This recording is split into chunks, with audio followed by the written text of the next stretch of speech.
welcome back to Joint Operations. I'm Brady Sadler, and with me, Adam Sadler. I'll have to edit out that mic kick at the beginning there. It's episode 10. You didn't have to mention it. You could. It just I know, was before everything started. I was just noticing it, but yeah, we're episode 10. It's called Back to the Mic Kicks. I don't know what we're gonna call it because it's been a while. Thanksgiving. Thanks. Yeah, it's a Thanksgiving thing. It's a turkey theme. Thanks something. Thank God. Thanks something. Yeah. So yeah, we took a bit of time off. Sorry for anybody expecting weekly episodes. I think we got confused because we joked around about quitting after episode 10. And I think we just forgot to record episode 10. Well, you were out of town for a work trip. Yeah. I was hitting a low part of depression from rock bottom, searching for jobs and interviewing for jobs.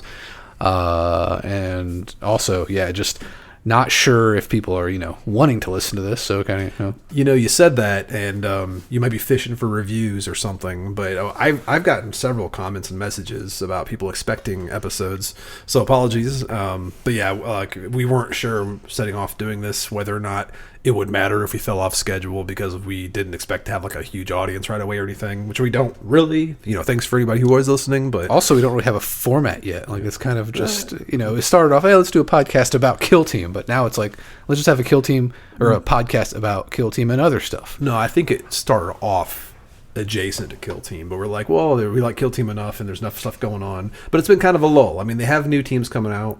I think you're just protesting the fact that they haven't announced the release date of the Brutal and Cunning expansion. Yeah. I think this will be a Kill Team podcast when that gets here because I'll want to talk about it a lot. But yeah, for the time being, I guess before we get into it, we got a few topics to cover today, I think, but just kind of what we've been up to. Like Adam mentioned, I was in Philadelphia for a work trip because I do have a day job. People always ask me how I have time for anything. It's funny because I don't think I really do. It's have a time career. For anything, but it's your career. It's your job. That's what a day job is, right? Like if someone plays in drums, in a day job just sounds so derogatory. No, it doesn't. that's a projection, and that's. This is what I really am. People always refer to their day jobs. But anyway, yeah, for my career, I had a work trip and got back and have been digging really deep into the next Relic Myers book. It took I think I burnt myself out in May when I wrote the first one, but getting back into it now, I think it probably helps that I just came off of two interviews for the book. One with my audiobook narrator, Brian Callanan, who is pressuring me to finish that song. We need to work on that song because I need Adam. You keep nodding me. I just play bass. I mean, you have the guitar parts too. Yeah, but I don't want to write it. I just want to play it. You don't have to write it. It's just all I need is just the structure, and I can just play over. That's right. That's writing. No, it's not. The structure's already there.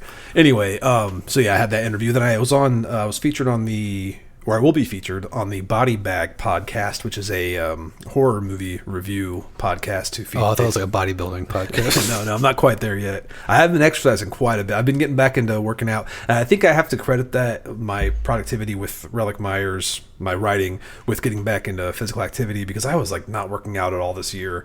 And it felt weird because I used to be fairly active. I mean, what do you mean all year? We play pickleball every single day over the summer. But I think I think I should have just done more to because that was a good cardio, but I should have been doing my strength training and stuff. But anyway, I've lost 11 pounds in 7 days, which sounds like a lot, but I mean, I think it's just because I was so backed up. I needed to dump a bunch off.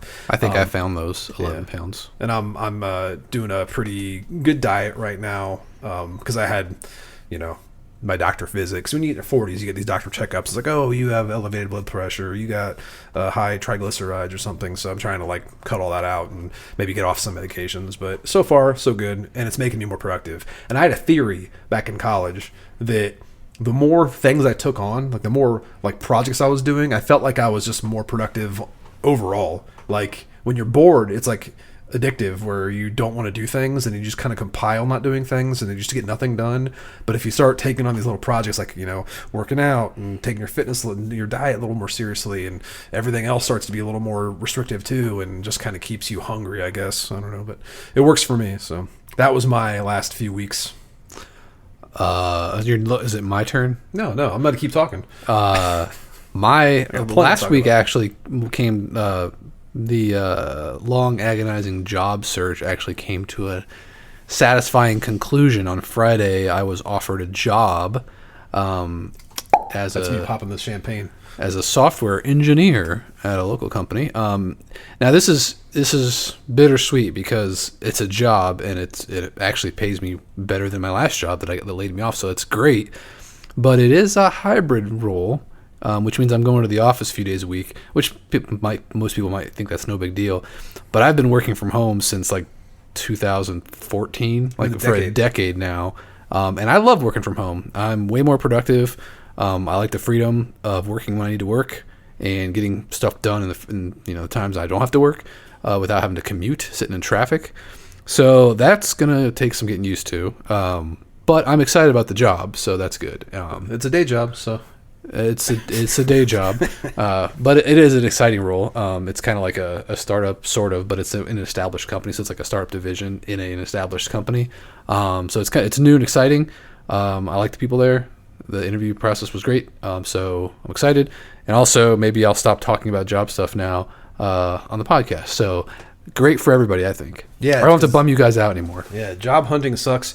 You mentioned that you were going from iOS developer to software engineer. Yeah. For an idiot. Pretend like you're talking to an idiot or like a 5-year-old. I'm used to it. Explain the difference. Well, so iOS developer or iOS engineer is specific software development for the iOS system, which is like, iPhone apps, Mac OS stuff, but basically working in Swift to build applications for iOS. Software engineer can also do that. Software engineer is more of a catch-all role title where it's like, I make software. So it's not as specific. Now, I interviewed for plenty of software engineer roles that was iOS specific, but they still called themselves software engineer. But in this new role is actually, I'm a software engineer working on mobile apps, but it's going to be like for both iOS and Android. And it's something called React Native, which is a framework that lets you write a code base that can be used in both Apple products and Android products. So that way, when I can start making my game tracking apps, and people can stop asking me if I'm going to make it for Android because I can just make it in React now. So, and what did I ask again? Congratulations to Adam. Everyone says because we were at Thanksgiving on Saturday, and I thought it was humorous because everyone has jobs. Like everyone has to have jobs to pay the bills. Yeah. And you got a job. It's like, oh, here, pop the champagne. Mom's giving a toast and everything. I'm like, Mom, I wrote 2 books this year. Do I get like a little, how's your father or something? But the job is required to live. Yeah, so, but isn't it more celebratory? Like, I don't know, like popping champagne. Like, if it was me, I would have included everybody. This is classic Brady, turning everything back into feeling sorry for him for his books. I think it's weird because technically you're the middle child, but I always feel like the middle child in that regard, where it's like because this will come back into play when we talk about the Penguin because we've been watching, but I'll get into it then because I'll save it for a discussion point. Well, it is weird because I always felt like Dad favored you and Paul, and then Mom tended to focus more on me. I felt like, but could have been. But maybe that's just my observation. But I also feel like she was talking to me a lot during my unemployment, calling me for updates like that. So I think she was a little more invested. I'm also joking if it's not obvious because I know that she had champagne probably, and she's like, "We need a reason to drink this." Oh yeah, Adam got a job, and it's like easy. Yeah. So because it would have been really bad if I showed up to her for Thanksgiving still not hearing back about that job because that would have been a bummer. Anyway, so yeah, that's kind of a little update on our boring personal lives, right? Because you're boring. I mean, I'm kind of boring, but you're boring, right? These last few months have been exceptionally boring. And also, like, the worst thing about the unemployment thing, people feel like, oh, you got plenty of free time, but it's like you don't want to do anything. I didn't even paint any miniatures at all. Like, I don't think I did anything besides look for jobs and like feel sorry for myself for like 3 months. So yeah, that's boring. I played video games to keep myself distracted or whatever, but I didn't do anything productive. Like we hardly played any kill team. Play a few games. Well, that kind of goes into the whole. I mean, we'll talk. Let's segue into tabletop games because you mentioned it. Because that's one thing I've been wanting to play. Kill Team. Is it? I really want what? Go on. No, I just was going to say I really want to have my guys painted. And I'm like one scout away until having my. Well, I mean, I have other teams painted, but I don't have any like the cards and the tokens and everything. The scout team is my first team. I'll have completely painted. I have all the tokens for them. I have all the cards for them, ready to go. But you didn't do the bases yet. The bases? You didn't texture the bases. They're just black. No, they're like iron warriors, like metal texture, like a metal cement texture. Because I didn't know what else to paint them really, so I just put a little metal down on there. The pictures I saw, they were just black bases. Well, there's black bases on the rims, and there's like a iron. Oh, I have to look because it looked like it was all black. It's a little bit. It's black metallic. Iron Wars is a pretty dark metallic, but it's not like fancy. I don't plan on doing the rattlings. I might have to texture. But what I was gonna say was, is it technically considered a segue if you actually say segue? Yeah, is it? Yeah, all segue means. I mean, I don't care, but I think it's like it's a thing where you point out, like if you make a pun, you go, "Oh, pun!" It's just identifying what. Just happened. Curious. Anyway, but yeah, let's talk about some tabletop games. That was my little rant about Kill Team because I do want to play a Kill Team. We were supposed to play yesterday, but because you wanted to play 1-on-1, I wanted to have all my guys painted, and I'm just one guy away. Yeah, but I did get the Phobos Marine cards, which I'm excited about playing them. But from what I'm understanding or like seeing online, the feedback and stuff like that, the elite kill teams are really unbalanced right now, like way too good. Is that Scouts elite too? No, elite's like anything with like 5 or it's like 6 members, because most there's like typically like 11 or 10 or 11. Well, Scouts are 10, but the Brood Brothers I think are 11. So are the Pathfinders that I just like got. the Aldari I have are 9, I think. But like the elite ones are the the Space Marines, basically like the 3 APL, lots of wounds, 14 wounds or whatever, elite soldiers, and so. I've been hearing that they're too good, and I don't want to play a game that's like not fun to play, but I like them thematically, so I kind of want to play them. But have you seen? Did they have any changes made to them on the recent upgrade? The recent like errata? I don't think the Phobos did. I don't think so. Because I was looking at the Exaction Squad, but which that's what I'm excited the most about is the Exaction Squad cards, and I want those because I want to play that kill team. I think that's gonna be my go-to kill team until a new one comes out that excites me. But while we're talking about kill team, we can mention the newest news. I guess was they had the updates. The what do you call them? Like the download. Yeah, they're doing these I think it's every 3 months. They're doing like what do you call that when you? It's not an errata or a. It's an errata, but like when you take something and you analyze it after like a regular post-launch a regular review, but there's a term I'm trying to think of where you systematically go through something and update it. But they did the review, the 3-month review, and they posted like PDFs of almost every kill team with minor changes to some of them with notes, and they have a change log in each file, which is nice, so you can see what changed. But in that collection of files that has all the changes, there was a PDF called Sniper Rules. I was like, what the heck is that? And I went back to the article to read it, and they said, oh, we have a whole new joint operations kill mission pack with 3 new missions for the joint operations. And of those, I feel like it gives you a little hint about how they're going to expand the joint operations. With the NPOs, they have like a specialized NPO for a sniper, and that's this one where there's like a sniper nested.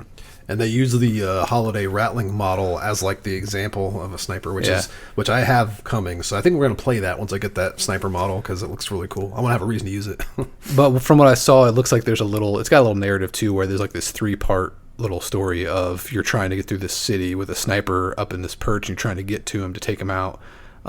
We haven't played it yet, but it looks pretty cool. I didn't check in the core book mission pack for the joint operation mission pack. Did it say in the intro that this is meant to be played like sequentially or something? I think it said something along the lines of it is a little story. It's like you go there, you fight some stuff, and then you have to sabotage something, and then you have to escape. So I noticed it in there because I didn't really read it if it had the heavy-handed, hey, play this in an order. But in the Sniper Rules, it does say like pass or fail or whatever. You're supposed to play through it as a story. But and the other thing I did notice in this PDF is that it is a complete mission pack in that it has the joint operation rules repeated. I didn't check to make sure to see if they were exactly the same, if there were a few changes. I think there were a couple changes on some of the NPO entries. Like one of the marksmen, I think, has a special gun or something that only one of so many can take that gun. But that gives me a little insight into when they do like a full-on joint operations expansion. It's probably going to have whole new rules in there, like about how it operates. So like every mission pack it's not part of the core rules. It's like the joint operations has its own rules every time it has a new mission pack. I feel like that's how they're going to handle it. Yeah, I'm looking forward to seeing what they do with it. But that was a cool little update, and I haven't double checked to see what, because the sniper thing wasn't in the app, so it's not like providing the missions in there. It's just the team rules, but it does have a little change log in there as well, so you can double check what all changed. Have you checked that? Because I haven't looked about that. Yeah, I was in there today. I just saw the change log in the app. I didn't see anything about the mission or anything. But yeah, that's Kill Team. The update log. Yeah. Still looking forward to new content, some new news. But what else has been keeping our attention in the tabletop world? I guess I'll ask you, crowdfunding wise, got anything? Well, thanks to you, I've been watching. I backed and I'm watching this Lands of Evershade game, which just crossed 4 million. It's insane how much money these things make. Well, I mean, it's insane how much stuff is in it. Like, yeah, it's got to be a fortune to print this thing. At the same time, I think they're being a little, like, I guess maybe conservative is not the right word, but they're being cautious with, like, when you see what's included in, like, those adventure packs, it's not a ton. I mean, those books are probably... Yeah, but I'm just talking about, like, the production value. Yeah, like, yeah. it's got to be expensive. I know they're thinking long term that like a retail, like they want this thing to have a retail life probably. But before we get into it, we'll say we're talking about Lands of Evershade by Awakened Realms, which is on GameFound right now. And like we mentioned, it's up past $4 million. I think it's been up for a couple weeks now, 2 weeks, a week and a half? At least 2, I think. Yeah, it's something I've been watching for like since they've been teasing it, which is well over a year. They've been talking about it for a while. And what it is, it's this hybrid RPG board game. You know, there's a lot of those where it's these campaign fantasy board games. They try to blur the lines between board game and tabletop role-playing experience. This one, it looks like it's the closest I've seen in regards to the presentation, because it has this really cool split, you know, region map or like overworld map next to a tactical map of whatever area a battle can take place in. So the players are going around a big, you know, zoomed out area to explore, do story interactions, and have a lot of choose your own adventure style things and skill tests. And then when you have like a combat, you switch over to this tactical map.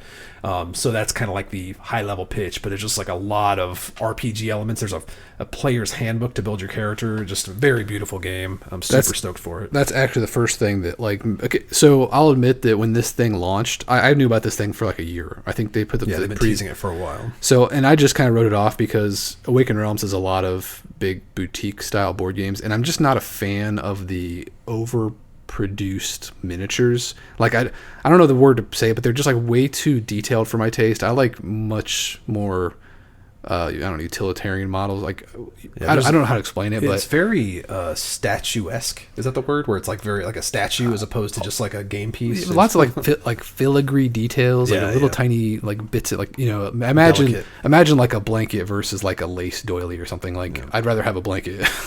But I mean, they look great. They're works of art, but I just don't really want those overly fancy miniatures myself. That being said, they've had a few of these games, these storytelling games, like what is it, ISS Vanguard? Was that? Yeah, one? that was. I haven't played it, but that's very much I think what they're Tainted Grail. What was the other big one? Their first one, Nemesis, was that it? Nemesis wasn't a story driven. It was more just like a. That was their first big game, though, right? Nemesis.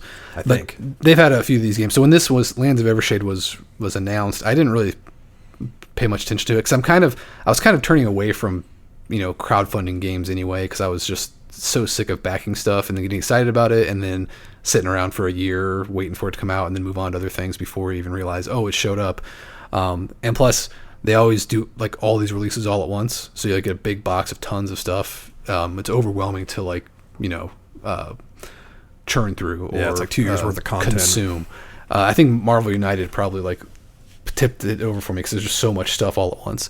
But I kind of like, you know, I like buying a new game, playing the core game, and then being excited about a new expansion. But anyway, enough about why I was ignoring it. Eventually, Brady kept sending me stuff. You know, oh, check this out. But he sent me this video of like this overview of the player's handbook, and I was like, okay, this has a player's handbook. You know, I love role-playing games because of rule books. So I was like, I'll check this out. And once I started looking at the page and seeing how it was developing with all the stretch goals and everything, I was kind of sucked right into it, and so I ended up backing it right away. Yeah, and I think I mean, it's weird because you always hear people say they have too many campaign games or too many fantasy games. And while this game, it's like kind of this, I don't know, the fantasy, it's fantasy for sure, but I always want the, traditional fantasy, like D&D fantasy, like high fantasy. This is not it. This is more like a celestial, like Elden Ring style fantasy. It's a little more grounded than that. But it's like an underground world, right? Like the world is like enshrouded in shadow. I don't know. Something about the sun dying, but like I don't know if it was actually dead or something. I don't know. I didn't read all the lore yet, but it is kind of a unique world. They're trying to build. It's funny because there's this weird push in like the comments. The people who are the community who are backing this game, at least the ones who are more vocal, keep pushing for all this like originality, quote unquote. They want these like different. They don't want anything traditional. It's like, oh, barbarian, ugh, that's too boring. But it's like it's a staple. It's the tropes. So I was really hoping for like a gnome or a halfling, obviously, but they actually surprised me and they added this thing called a failing, which is like fey as an Fay, as an Fey, like elvish or fairyish, but it's like a halfling type character, but they had their own spin on it. But everyone in the comments is kind of like calling out, oh, I want originality, which I find so bizarre. Like I don't get this whole like originality where you're just renaming. You're giving something a different name. They have alfs instead of elves. It's like, why does that need to be in there to be original? Just go with what works. Go with what people like. There are so many original stories you could tell in the like D&D. Yeah, you don't need to have you don't need to learn a whole new world every time. Yeah, so. Like in the real world, like there's infinite numbers of stories. People just keep churning stories out. It doesn't matter what the actual, what the aesthetics on top of it are. Yeah, I think that's why people like fantasy, is because it's something that's, there's a lot of room to like explore original stuff, but it's a lot of things are familiar. Like people want to play a game where they know elves and they know dwarves. I mean, I say people, I mean people like me and you apparently, but yeah. All that being said, though, like I initially was a little turned off by the setting just from the art style and everything. It felt like it was trying to be that Elden Ring style. But the more I see of it, the more it feels more unique than just that. It's not just trying to replicate these things. So I am getting into the setting, and I'm glad. I'm glad that it has its own spin on everything. It's not like a mandate for me. It's not like something where I would probably be more excited about this game if it was just a D&D licensed game. Sure, yeah. I mean, that's always the case for me. It's always like I'm like I kind of wish it was this, but the more they reveal, and like imagine if Games Workshop did an old world game in that, like that. It'd be amazing. I always joked around that like, I can't believe they haven't done like a Kingdom Death Monster with that. This how successful that was. Just now, like a Warhammer Quest game like that. More things about this game. People can look at this if they want. We don't have to spend the whole episode talking about it. But some things about it that I really like is the fact that it's a campaign game, but it has this like every character has if you're doing the special edition, you have this double layered board that has like all the tokens you put where your character is. But like that board basically is your save state, so you can just put that board in the box stacked up with everybody else. You don't have to have a sheet of paper. You don't have to track a bunch of stuff. So it's like the game box stores everything cleanly in between the sessions. It's very easy. And when you're playing the game, there's like a storybook, and they have these things called secret sheets, and they basically put them in the center of the table. And some of them are like overland maps or like city maps, and then some of them are zoomed in tactical grid maps where it's like an RPG where you'll do things like, run around the city chasing somebody, but then if you find them, you'll go over to the grid and play out a battle. So it's very much like an RPG that way. But it's not like a dungeon crawl where you have tons of maps and you have to keep moving them, getting them out and finding the right ones. You just put a mat out and then play a little tactical battle, which I think is very cool. Like, I like that approach. Yeah, and a small note, too, if you get that, like the special edition or whatever, they have really cool trays where not only is your stuff inset in those double layer boards, they have little trays that go over it and it sets all nicely in the box, so it looks like it saves, and like that's something that just is the icing on the cake because Awakened Realms has such amazing production, and they're the ones that founded GameFound, and GameFound is becoming just such an amazing crowdfunding tool especially for tabletop games. Yeah, if you're like me and maybe you're used to back games on Kickstarter or something, and you kind of backed off these days. If you haven't checked out GameFound, I would highly recommend it. It is way better than Kickstarter. We've done a bunch of Kickstarters. I really wish if we were still doing crowdfunding ourselves, we would totally be using GameFound. It seems far superior. And speaking of doing crowdfunding ourselves, I haven't talked to Adam about this outside of the podcast, but we'll just drop it here on his lap. I was thinking about talking through our next project we're working on, which we may or may not explore doing it ourselves. We'll probably end up finding a publisher because it'd probably be easier all around and keep the project moving. But we've been going back and forth on several projects for a fantasy game based in the Malice of Light. So I mentioned before that we were working with Jordan Heckman, who wrote County Road Z, and he put together a draft of a concept we were, collaborating with him on, is a sort of a D&D war game hybrid. It's like an adventure tabletop game, skirmish game with RPG elements, and that's going to be based in the Malice of Light world in a different time period from when the books take place. But we also have a concept that we've been kicking around just for ourselves, which is a adventure game boss battler, we're calling it. And it's very much, if you know any of our games, like our MDS games, like we like boss battlers, even though we didn't like call it a boss battler. Like Street Masters, literally it's just a boss battler with like lots of different elements thrown in. But we want to do something similar to that in the Mouse of Light world, where it's going to be an adventure game in the same vein as like Runebound or Talisman, or I don't know what's another good, like Defenders of the Realm. Defenders of the Realm is a great example. Just tromping around a fantasy realm, taking care of business, doing quests and stuff, and then like whatever you do on that adventure map will affect this boss battle. So anyone who's listening who's a game designer who wants to steal this idea and run with it, we're not stopping you, but we're doing this for the Malice of Light. And if you want to follow along, we'll kind of like keep you updated as we record episodes, because I think it's a good motivating tactic for us, because this will be one of the projects we're working on where we don't have a contract. We're not talking to a publisher and they say, hey, get this done to us in 6 months and we'll pay you this much money. This is more just us, hey, let's make a game that we like and see if somebody wants to make it. Otherwise, we'll make it ourselves or something. So we'll see how it goes. Yeah, I think by that point also, like Street Masters will probably be delivered, which is the project that Steamforge Games had picked up from Blacklist, and they kind of like are rebooting it, sort of. And I think that's supposed to be delivered early next year or something. I thought they mentioned like later this year, but yeah, it's probably got to be later next year if they haven't. Early next year. Yeah, sorry. Yeah, I meant like later as in. But yeah, I think once that delivers and people can see that, like, okay, well, the Settlers weren't, the ones that weren't running Blacklist. And that's the thing, is we also don't want, like, if we did a game, like a game ourselves, we don't want the distraction of people asking about Blacklist games, because it's like it's on our past. Yeah. We worked at a company that was handled poorly, and we just don't want anything to do with that anymore. So we just want to, if we ever did it ourselves, we would like to just be able to say, hey, you can check out Street Masters, delivered perfectly just fine with Steamforge working with us.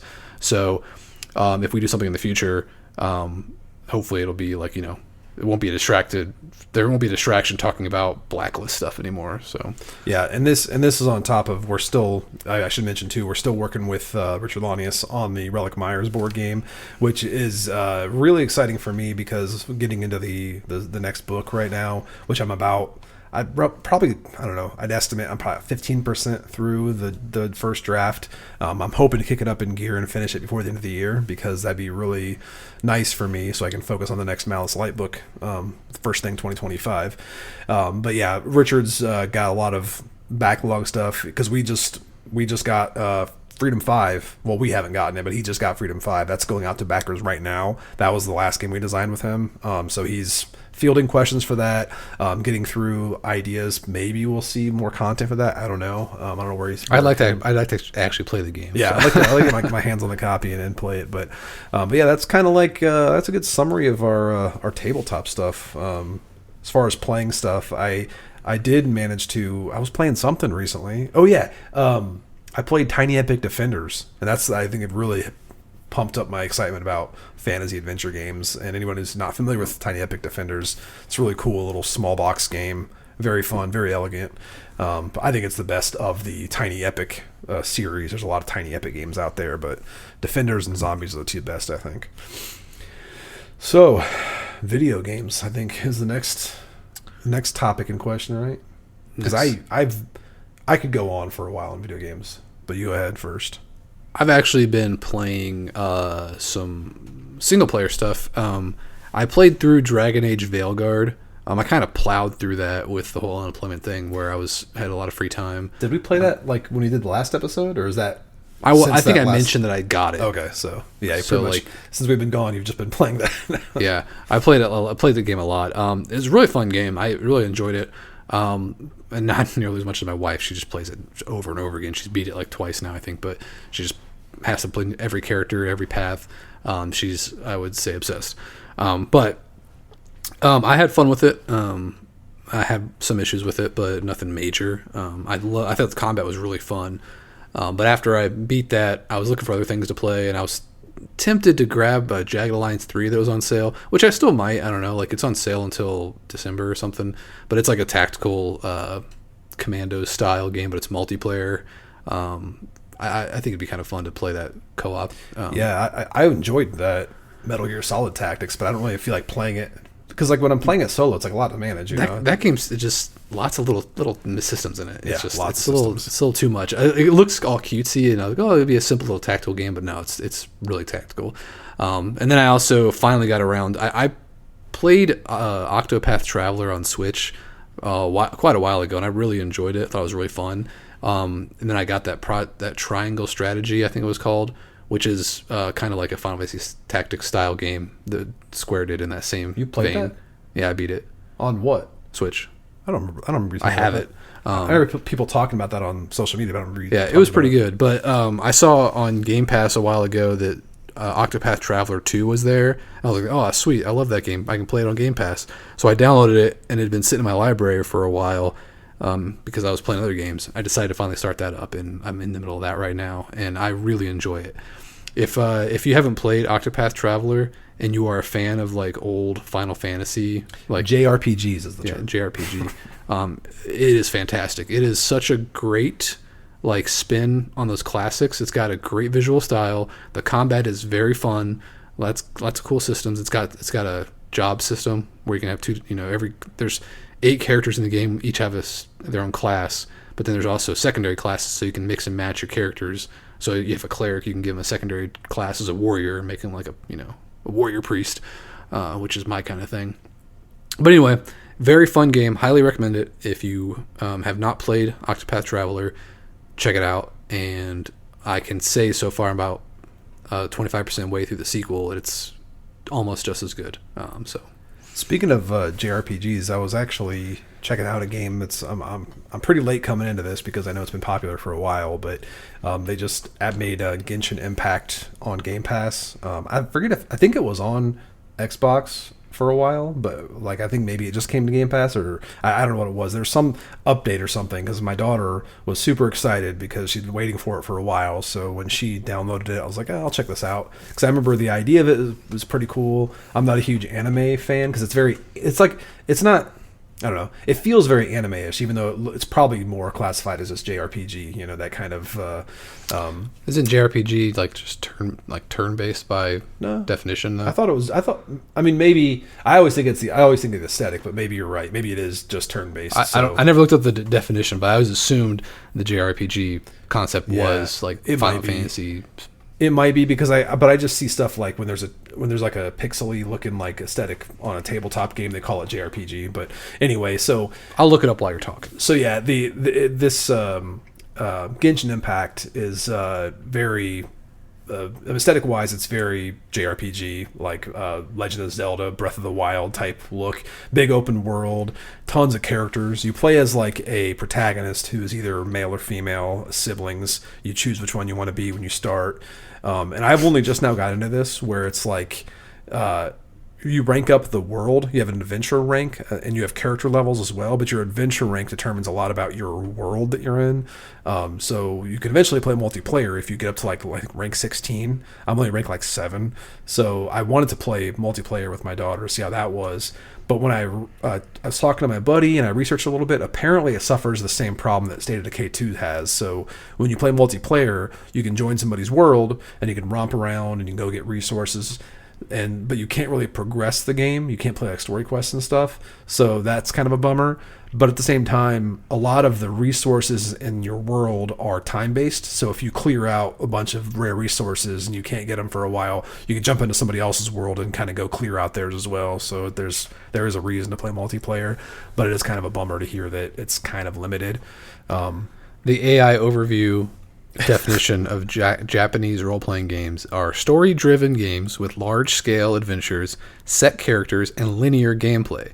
They often feature high drama, bombastic art styles, and complex battle systems. Yeah, that makes sense. Gameplay, it says, often features turn-based or action combat, so it's like one or the other.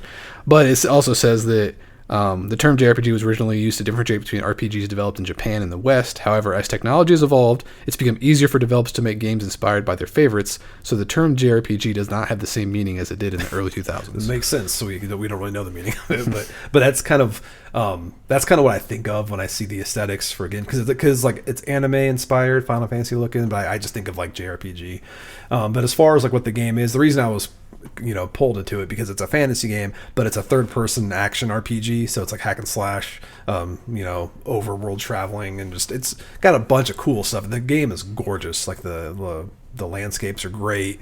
Overall, really cool game. I'm just kind of bummed out that the two main bummers is the multiplayer I just explained, and also it's weird because there's like classes of weapons. There's tons of characters, but there's only like classes of weapons like swords, magic books, bows, pole arms, clubs, like kind of the standards. But like as far as bladed stuff goes, you can only have a sword. And the other thing that's weird is like when you're running around with your character, your weapon, whatever it is, floats around behind you.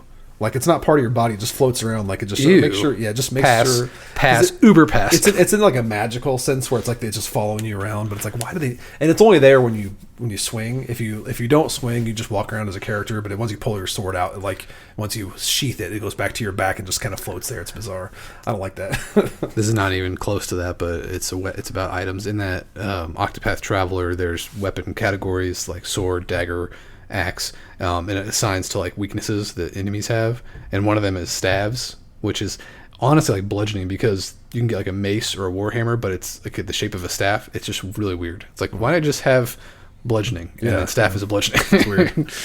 Yeah, I was confused what's up with the weapon categories in Genshin, because like very rarely you don't see like dual wielding knives or something, like some kind of roguish weapon. It's just like all swords, and like all magic books can be like different elements. One really cool thing about Genshin Impact is like all the characters are assigned a certain like element. I think they have like 7 elements in the game. So there's like there's like water and fire and poison and electricity and stuff.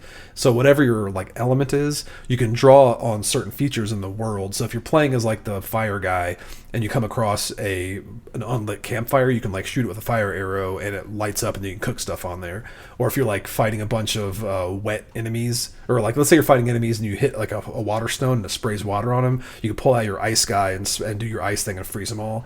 Really cool stuff like that. And it's not like cumbersome. Some games have that kind of stuff in there. It's very cumbersome. This is very arcadey. It's like really open-ended and just looks pretty exciting to play multiplayer. I want to give it a shot, even though it's just kind of a bummer you can't like progress the game and play through multiplayer. My most recent video game news that interaction I had was I just recently bought the early access package for Path of Exile 2, which is an upcoming action RPG by Guilty Gear Games. Now, when you get the early access, is that just on PC? No. So you can play it on Xbox? Yeah, I bought it on Xbox. But all it is the game is going to be free to play when it launches, which I don't know if they have set the launch date yet. But it's like they're releasing like almost half of the content at early access. But to get access to early access, you need to buy something from the shop, like a bundle. And so like $30 is the minimum. So you're basically just buying coins to spend on their store, but you're just committing those now to play the game. I wish they would show the rest of the classes, because like that's going to be... I mean, if you look at Path of Exile 1, you probably have a good idea what they're going to be. The big problem I have with this, though, is that they don't have the character customization that Diablo has. Diablo 4 has fantastic character customization, even though you're stuck into some body types. Like if you want to play a druid, you have to play a big big tubby guy. But he's not tubby, he's chunky, right? Chunky, whatever. But But like in Path of Exile 2, you don't even get to pick your gender. You pick a character and you're set with that model that they have designed for that class. So for example, like the ranger is a little chick, and you have to play as that character model. It's not that big a deal, but I like character customization in action RPGs. I've heard that they're open to and probably planning on having alternate character models in the shop, which is probably a good way to do it. Like I would pay money to have like a better character That's model. what Diablo should do, honestly. Like have different, like, because they had plenty of armor pieces, but honestly, like I'd be tempted to spend money, because I won't spend money on like just armor pieces for that small little model in the game. But if it was like something I could buy a different character, that'd be really cool. Yeah, I mean that's one way where I'm all for cash shops. Like put in stuff that's totally optional. People like me who just want to like what I'm looking at. I want to enjoy my character looking like the way I want to look. Fortunately, I want to play a Templar, and I'm pretty sure that's going to be some old guy or something. So I'm fine with that. But they have 6 classes in early access for this game, and there's a 6-act campaign, but they're launching with just the first 3 acts that you repeat in a harder difficulty. It's because they want to focus on the end game, and their end game content is pretty massive. There's this huge video reveal where they go through their whole end game that they're releasing, and it's insanely big. Like it puts Diablo 4 to shame when it comes to like their end game. So I'm pretty excited about that. I think it comes out next week on December 6th. So if you're into action RPGs, check out Path of Exile 2. It looks really good. Now, see, I know there's like, I don't know as much as you know about the Path of Exile 2 end game, but as far as like Diablo 4, like put it to shame, it's weird because I finished up the season of Diablo and I was like, all right, I'm done. But Sarah keeps wanting to play all the time, so like I rebuilt my rogue and I started playing again. Now I'm like really hooked in again, and it's like it makes me really appreciate. I love those Undercity runs, and like I'm having fun like leveling up on my other glyphs and stuff. So I feel like, and I always feel like there's almost too much to do. I feel like there's always doing something to do. Now it's definitely way better. But when Diablo 4 is improved drastically when it comes to in-game stuff, but still it feels like you're just looking, like you're doing those things, but really all you're doing is looking for like those couple either mythics, or you're looking for greater affixes dropping or something like that. Like that's all you're looking for really. This in game has like a purpose. You have like this open map and you're uncovering these areas, and there's context behind what you're doing. You're not just grinding dungeons for no reason. You're picking which area you want to go take over and why, because it unlocks this other area. It just feels like it feels cool. There's some theme there. Yeah, I really can't wait till Diablo 4 has the concept that Diablo Immortal had with like the guild hall, all that stuff, like having those player keeps, because I think that would be such a huge thing to make guilds matter, and also just like it adds a lot more purpose behind those in-game activities. I think this was Riker. He's a content creator that does a lot of videos about action RPGs, especially like Diablo and stuff. But I think he mentioned how cool it'd be if Blizzard did like some Diablo 1 remastered event in Diablo 4 where you would go back to Tristram like through some time portal or something, and you would play through the first Diablo game, like play through that dungeon, and like some kind of a roguelike or something where you go through it and you upgrade things and make it harder next time. That'd be a really cool way to do it, because Diablo 1 was a very isolated game. Like you're in Tristram and you just went into the church and you just went deeper and deeper and deeper. That'd be a really cool event and an in-game activity that they could add to Diablo 4, which I would be excited about. Yeah. I think as far as video game stuff, I mean, besides Diablo 4, that's like what I've been doing most of my time. Is Sarah and I have been just grinding stuff on Diablo 4. I downloaded the new Stalker 2, but never played Stalker 1, and I hate first person, so I don't know if I'm actually going to play it. I'll report back next week to see if I actually try it out. But I think Genshin Impact and Diablo have been kept me pretty satisfied as far as video games go. I thought there was something else that either we played or... Maybe I was thinking of Helldivers because we played that again recently.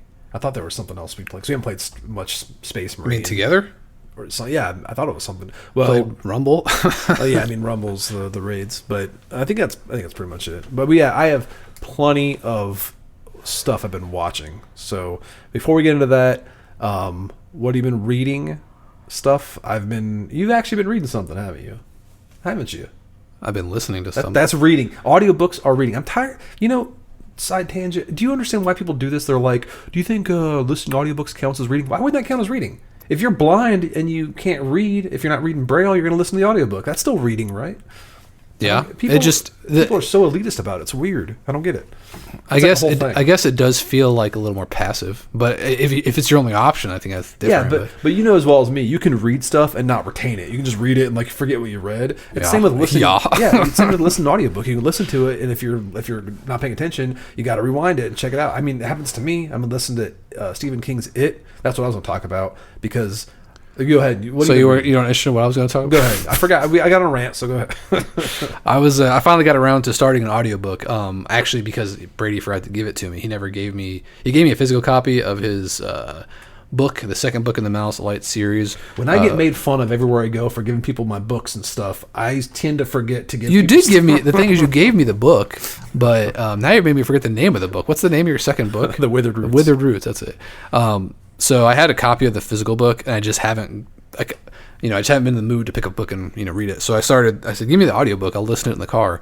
So I started listening to it. I think I'm in chapter 6 or something.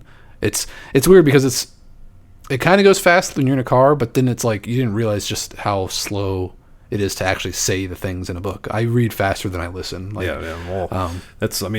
Well, because it's done by Brian, and he's doing all these voices and stuff, and kind of more like acting it out, which is great. Because him doing these voices for different characters also helped me kind of figure out who's talking. Because if I'm reading it, sometimes I mix up who's saying what, like whatever. Because there's so many different characters. Brady puts too many characters in his books. Yeah, Brian is awesome. Brian did an amazing job. I'm trying to write faster so I can give him more books to do next year, but he is a fantastic narrator. Have you asked him to go back and re-record Malice of Light for it so it's consistent? Well, first off, I think there's because I'm on a contract with Rachel. We share royalties on it. Oh yeah. So it might have to be like a different edition, and then it's like competing with itself. So I don't know how that's usually handled, but also it's like that would cost me a lot of money to redo it again, and I haven't earned back those royalties yet. So I do want him to keep going with the Relic stuff. I want to have him do the whole book series. So I'm trying to write that as fast as possible. But yeah, check that out if you haven't checked out Withered Roots or the Relic Myers audiobook, because Brian's really good. He's got a great what do you call it? Cadence. Yeah, but I'm just talking about he has this natural affinity for these characters and these stories, like especially Relic Myers. I felt like when he was reading that, it was like he was so excited. You could tell he was like, "This is where I'm supposed to be." So that was good to listen to. But audiobook wise, I've actually been listening to Stephen King's It because I've read that book like 3 or 4 times, and it's such a fat book, and I read it when I was younger, so I always feel like I missed stuff. And I've been watching the movies again with Riley, we were right before Halloween, around Halloween time. So I was like, I want to get that book again. So I love listening to audiobooks when I'm taking a walk outside, or nowadays, since it's getting kind of colder, I'll just put on my headphones on and paint, and I'll lose hours at a time by just listening to an audiobook and painting. It's such a really pleasing activity. I used to watch TV while I painted, but audiobooks are so much better because you don't have to have any visual stuff, and it's all new information and everything. So the Stephen King audiobook for It is really well done. The narrator is awesome. It's a struggle sometimes to listen to him do the stuttering Bill voices because he takes forever to get those sentences out, but a very good take on it. And I'm still reading the Wastelands, Stephen King's book 3 of Dark Tower. It's pretty good. This is the furthest I've gotten into that series because I read the first 2 several times, but never progressed. So I'm actually book 3 about a quarter of the way through, so really enjoying it. But I've been watching a lot of stuff. What have you been watching? Really, my daughter's been wanting to watch Christmas movies with me, so I've been watching the occasional Christmas movie, like from Home Alone to Scrooge to 8-Bit Christmas to the Christmas Story, National Lampoon's Christmas Vacation. All those. She wants to watch Elf, but I honestly can't stand that movie. Really? Yeah, I don't know why people like that movie. It doesn't feel like Christmas to me. I don't love it, but I do think it is like a modern classic in a lot of ways because it doesn't do it does rely a little bit on nostalgia for the claymation things, but I just feel like it really captures a lot of those. And plus, didn't Jon Favreau do that? Give him. I don't know, but I'm not saying it's a bad movie, but I don't like it. I don't want to watch it ever. I guess because it's not a Christmas movie I ever watched. It wasn't what we grew up with because it came out when we were adults. So, but I still watch some stuff that I watched as an adult. Like 8-Bit Christmas, it's not great either, but like it's nostalgic already. I remember that falling flat for me. Was it still kind of flat? Yeah, it's pretty flat. But like, especially because the kid's parents, like, they're jerks. Like, get your kid what he wants for Christmas. But his dad like shoves down what he wants for Christmas. It's just so infuriating. It's like, oh, video games are evil. Anyway, that drives me crazy because I'm watching. I'm like, man, I wish my daughter wanted a Nintendo as bad as these kids because I would be so happy to go buy her a freaking Nintendo for Christmas. That's one of the hardest parts about being a parent, like that I can't relate to because growing up, there were plenty of things my parents could do. Like they could just spend $20, and I'd be like, through like Blaster Master, that video game I wanted, and I never could get anybody to buy it for me. It's like it wouldn't take much to make me happy. Like once a month, go grab a random game from Toys R Us, like a Nintendo game, and then just like, oh my god, be over the moon. But my daughter gets everything she wants. And that's probably the problem is they're just so spoiled. Our dang kids are spoiled. Also, there's so much stuff for free. Like you can play some games on iPad and stuff. Anyway, I've also just been continuing my Walking Dead rewatch. I'm finally on the last season, which is all new for me, which is cool. It's cool to watch new content for a show that's so, I've known for so long, but I never finished it. So I'm on the last season of that. Should be wrapping that up pretty soon. And I think I'm gonna watch the Daryl Dixon spinoff, which is like only one season, right? Yeah, well, so far. I think they're filming season 2, I believe. And then I'm going to go back and watch Fear the Walking Dead because are you skipping Dead City? City of the Dead or whatever it was? If it's not on, is it on Netflix? I don't know where it's streaming. It's the Negan and Negan and what's her name? Maggie. If there's one character that I care the least about, it's Maggie. Well, I just heard it's really. People have been saying it's pretty good, so I just wanted. I like the. It's funny how much I don't like her in this last season. Like she's just. I'm kind of not really interested. It's also funny how much better I like Daryl because I used to get sick of Daryl because he was so. Everybody talked about Daryl Dixon all the time, but like I think in the last season he's more interesting. I think the problem was with Daryl, besides the fandom surrounding him, because like women love him and everything, but he just feels so force-fed because he wasn't in the books. So like in the show, you just kind of felt like they're force-feeding you Daryl. Yeah. Like, oh, you gotta like this guy. You have to like this guy. And it's like, he's cool, but now because I'm being force-fed him to like him, it's just like, I don't like it. I think he felt a little more rounded out like in the last couple of seasons, so a little more interesting. I like reading about behind-the-scenes stuff because like apparently Norman Reedus would be filming scenes and like they'd be dirtying him up, but he'd always want to get more dirty and more bloody. Like he would just keep piling it on. They're like, that's enough, dude. But he always wanted to be so. No wonder he looks so filthy. He just loved looking really, and like his idea about having his 2 knives in season 11, I think it was, or season 10. I think it started in season 9, honestly. Yeah, he's like, I gotta have a dog, and I gotta have my 2 knives. Like he had these mandates. Yeah, it's funny because I stopped watching that show way back in the day when Rick left because Rick was my favorite character, and like I didn't want to watch a show without my favorite character. But now, coming back and watching it and knowing that he has his own spinoff and everything, that I can actually watch anything in January when it comes to Netflix, makes me more interested in kind of rounding out my knowledge of the IP. So yeah, I need to get back to it because when I finished, I took a long break and I've been catching up on other shows. So like for example, I'm almost done with The Penguin on Max, which honestly I wasn't that excited to watch. I thought the Batman was cool. I think Robert Pattinson was amazing in that movie, but the movie itself didn't really stick with me. It was fine, but I just kind of forgot about it. I do remember thinking Colin Farrell was really surprisingly good as the Penguin. Watching the Penguin show, everyone raved about it. I've heard these mixed things because, like, well, maybe not mixed, but I know like people were scathing, or not scathing. People were really up in arms about IGN giving it a pretty low review. They gave like a 5 or something, and it's like everyone else is calling it like the next Sopranos and stuff. They thought it was a real good crime show. Overall, I thought it was cool. I'm not done with it yet, but I think like without giving spoilers away, I think like Colin Farrell said in interviews, I think it does a great job of making you, by the time you're done with the show, like just hating the Penguin, like thinking he's such a scumbag, and it's like that's what it should do. So looking forward to wrapping that one up. So far so good. I think it's a recommendable show. Is that a word? Recommendable? Sure. I think I'd recommend you said it, so it came out as a word. I made it. And then I think I've also been busy with the new season of Shrinking, which is only like a few. Yes, I've watched the first season before. Have you watched the new season? No. No. I'm just saying you asked me like if I've seen Shrinking like Well, 20 times the way, in a week. The way you answer things is just like so forgettable. Yelling yes.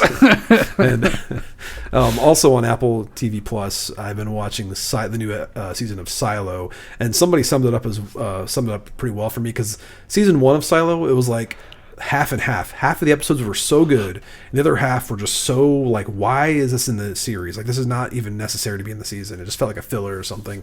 And I think that they kicked off season 2 with kind of a filler where it just didn't feel like much happened. Still has cool aesthetics. It's a very cool world they're building. But I think I'm hoping the next episode is a little more powerful. But man, next month, or like a month and a half or so, Severance comes back. I was going to say, when is Severance coming back? I think January 1st, maybe it's like early January. There was also another show I watched. Oh yeah, the animated Watchmen is on Max as well. Chapter 1 just came out. They're doing 2 parts, chapter 1, chapter 2. I was like 75% through it, and I just stopped watching it because it's literally just it's like Zack Snyder's movie, but just animated. Like, because like he was pretty faithful to the comics, so this is another really faithful adaptation, and it's cool because it's well done, animation's neat and all, but it's just like I just feel like I'm watching I'm watching Watchmen again. What was that Watchmen show that was on I think HBO? it got canceled, but it was one season, and it was a fabulous season. I don't know why. I have to look back to see why. It's weird because I remember liking it, but I don't remember anything about it. Yeah, it's something I think I have to watch again, because that's probably why it struggled for like watchers. Like maybe it was something that was kind of a little too heavy, or I don't know. I'll have to go back and revisit it, but I remember really thinking it was cool. But I think that's everything I've watched. I thought I watched a movie recently that was new, but I can't seem to recall what it was. Oh, Riley and I started watching Lord of the Rings last night, Fellowship of the Ring. She's never seen it all the way through, so she's really, yeah. She actually showed interest in it. We got home, and we were watching season 1, episode 1 of Always Sunny, because she wants to watch that. And I was like, just bear in mind the first few seasons are rough to get through, but it gets better. But she seemed to enjoy the first episode, and then she's like, "Are we gonna watch Lord of the Rings now?" I was like, "Yeah." So she got about like 45 minutes into it before getting too tired, but we'll finish it hopefully tonight, or over the course of the week. But excited to watch that. And the reason it came up is because we were talking about the Malice of Light. I think I was like we were talking about Evershade, and then I was talking about the board game idea we had, and then like she was asking about the book, and because she didn't know who Rancel Osbury was, and I'm like, you gotta read the book, man, because I dedicated it to you. Read it. Bum. What a bum. What a bum. So that's pretty much it. That's an episode, right? That's I'm trying to think of what else I had to fill in. Yeah, I was gonna say we don't have any listener questions because nobody's even realized we're no one knows we're gone. So but no, we have. I've gotten several comments, and the reason I was bugging Adam about recording this, I had a comment on one of my social media posts like, "Hey, I was looking for the next episode. I love it." And on this funny little anecdote, I was on that Body Bag podcast, and the host spent like probably 10 minutes of my interview just talking about how much he liked this podcast and how impressed they were with our theme song that we just kind of wrote on the spot, and that was fun to hear. So it was decided to get back to it. But I think that's all we got for today. But I will leave with one note. Christmas is coming up. When you order my book, there's sometimes a wait because it's print on demand. So if you want to get that book for a gift, which you should, for anyone you know that might be into drums, into heavy metal, into Stephen King horror, into Stranger Things, into Buffy the Vampire Slayer, it's a great gift. You're doing me a solid because I really need to push this book so it becomes a TV series or movie. Movie would be fine, but TV series would be cooler. But please, BradyJSather.com. Pick up Relic Myers, The Rhythms of Ruin, give it a review. I'm only sitting on 9 reviews on Amazon, and I'm never going to be able to break through their stupid algorithm if I don't get some more reviews. So please consider doing that. Your Christmas gift to me. I think we'll be much more motivated to do weekly episodes if I know that it's making an impact on that. It's making my marketing efforts worthwhile, because this is trying to satisfy a lot of my social media marketing, which I just can't stand doing on the computer all day. So do me a solid, buy my books. Yeah. Do you have a recommendation which one they should get? If you're gonna buy one book, I would recommend getting Relic Myers, because Evil Corruption. Evil Corruption. What's that book you wrote in 5th grade? Was it Turtle Man or something? Fun fact before we sign off here. I was in health class. We had to do a health project. And do you remember this? I did a comic book, but it was called AIDS